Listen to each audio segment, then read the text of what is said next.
अगर आप 21 से 22 साल की एज में और यूपीएससी सिविल सर्विसेज एग्जाम का मन बना रहे हो, कुछ लोग इस एग्जाम में क्या करते हैं, तैयारी के लिए तैयारी करते रहते हैं। पहले अच्छा कमरा ढूंढा जाएगा, फिर अच्छा कोई वातावरण ढूंढा जाएगा, फिर अच्छी लाइब्रेरी ढूंढी जाएगी। इस तैयारी में 3-4 साल यूं ही निकल जाते हैं दोस्तों। तो ये 5 चीजें जो मैं आज आपको बताऊंगा, आपको ये 5 मिस्टेक्स, 5 गलतियां अवॉइड करनी है अगर आप अपना नाम फर्स्ट अटेम्प्ट में यूपीएससी मेरिट लिस्ट में देखना चाहते हैं।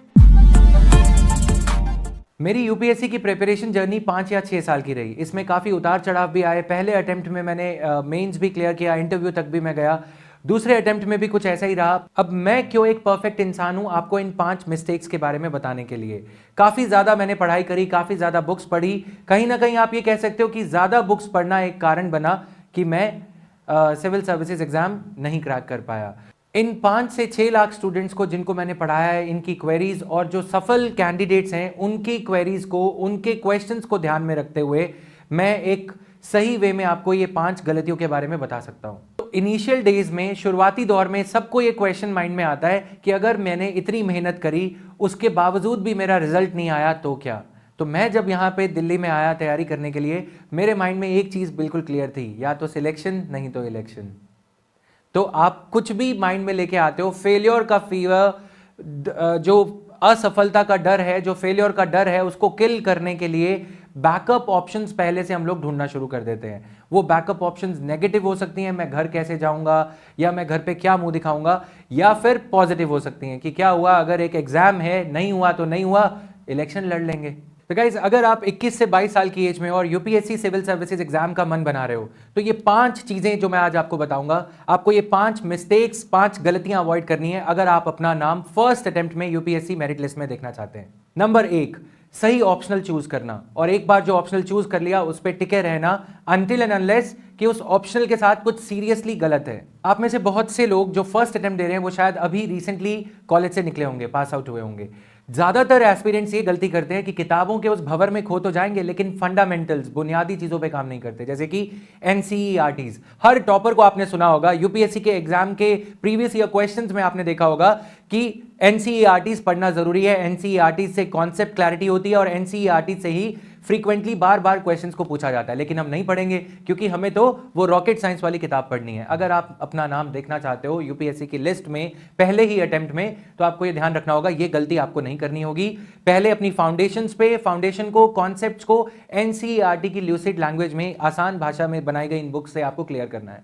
दूसरा सबसे बड़ा वहम जो हिंदी में माध्यम के स्टूडेंट्स अपने बैक ऑफ द माइंड हमेशा लेके चलते हैं, वो ये कि हिंदी मीडियम का रिजल्ट तो अच्छा नहीं आता, लेकिन एक बार ट्राई कर लेते हैं। क्या आपने कभी किसी को देखा है कि नेगेटिविटी मैं अपने माइंड में लेके चलूं कि मैं ये रेस नहीं जीतूंगा और फिर भी मैं उस रेस को जीत जाऊं?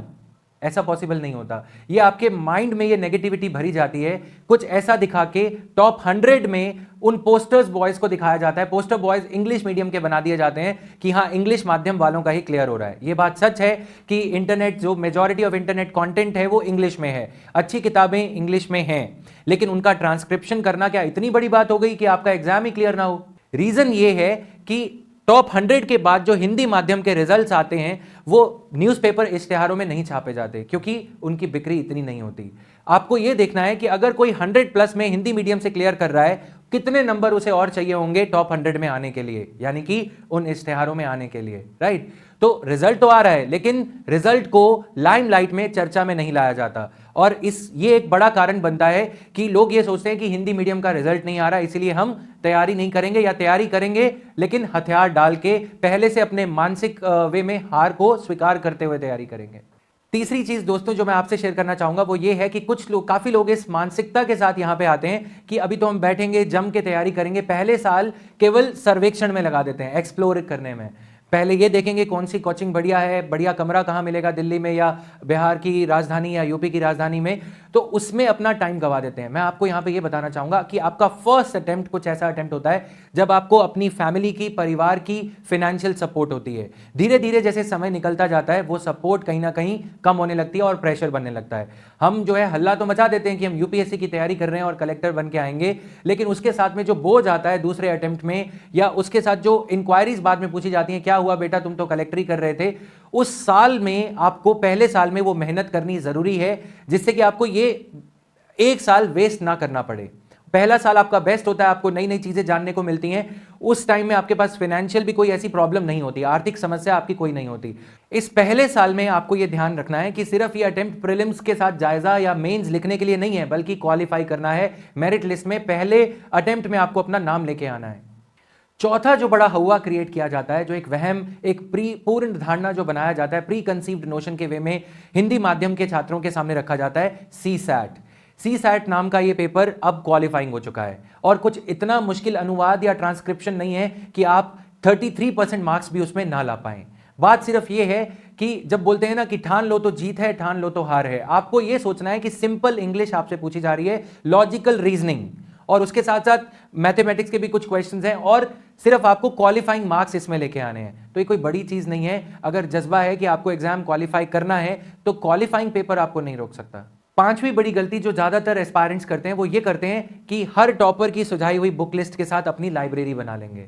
प्रॉब्लम ये होती है कि वो लाइब्रेरी में बुक्स तो जमा हो जाती हैं, लेकिन उनको पढ़ने के लिए एक उम्र भी काफी नहीं रहेगी, राइट। आपको ये ध्यान रखना है आपका फ्रेंड सर्कल कैसा है, आपका इकोसिस्टम कैसा है, आपके पास उतनी ही बुक्स होनी चाहिए आपके रूम में जितना कि आपको पढ़ना है, राइट। अगर हम ये एवरेज लगाएं कि आप एक दिन में 40 पेज पढ़ सकते हो, तो 365 दिन में आप 10,000 पेज कैसे पढ़ लोगे।